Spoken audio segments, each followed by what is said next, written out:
Arana spider. Chile in the Chile in the 1970s. It's a very interesting, captivating story for most of the time. Love triangle, sort of a ménage à trois at times, involving Ines, Gerardo and Giusto. The spider in the title, Arana, is something like the swastika, the Nazi symbol. And indeed, there are connections between the organization that used that symbol in the film.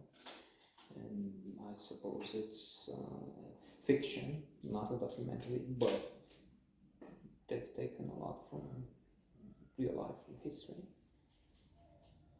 So we have here extremists that want to fight the communists. I would say, first of all, that's a good thing. But then, on the other hand, they're also savages, vicious, violent killers, ultimately. They don't have any respect for human life, and they're just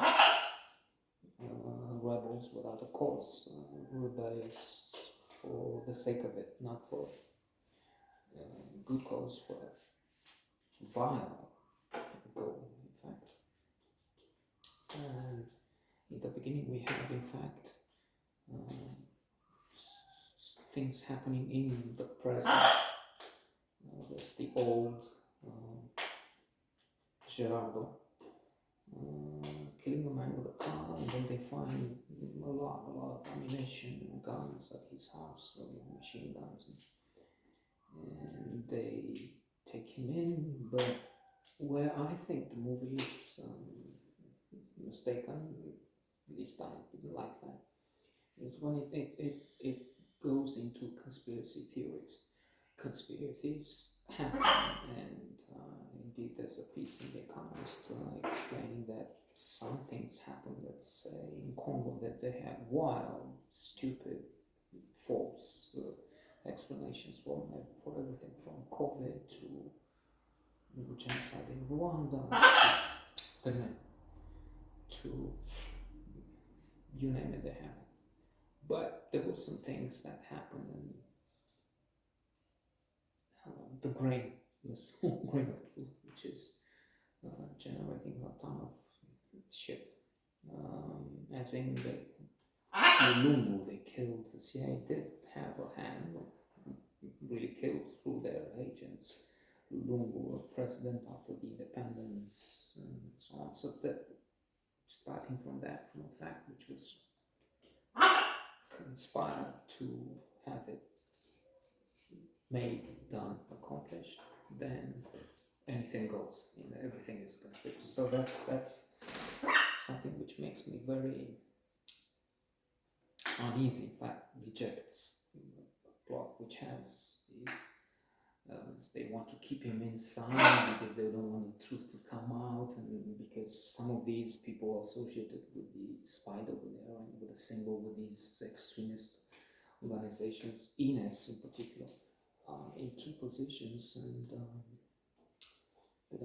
they want to keep this guy in a lunatic asylum, an institution, and then not have him say what happened in the past, because there were a lot of wrong things happening.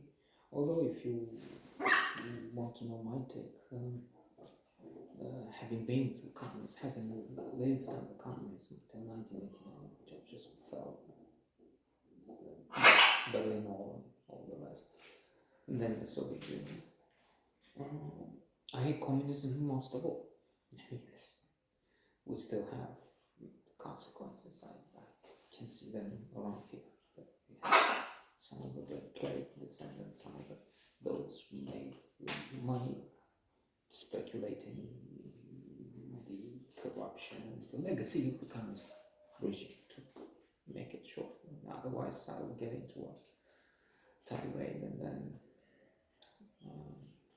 we don't have enough battery, we don't have anything enough for that time.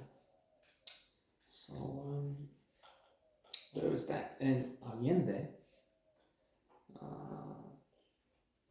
they shouldn't have done what they did, and then Pinochet, but I'm just saying it's a more complex situation. But Allende, if you would bring in the Soviet system and that, then that's not good.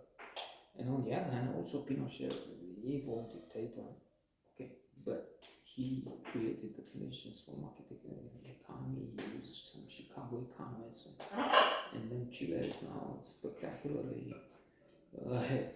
It's the most developed country in South America, Latin America, as far as we can tell. I mean, one of the most developed in the world.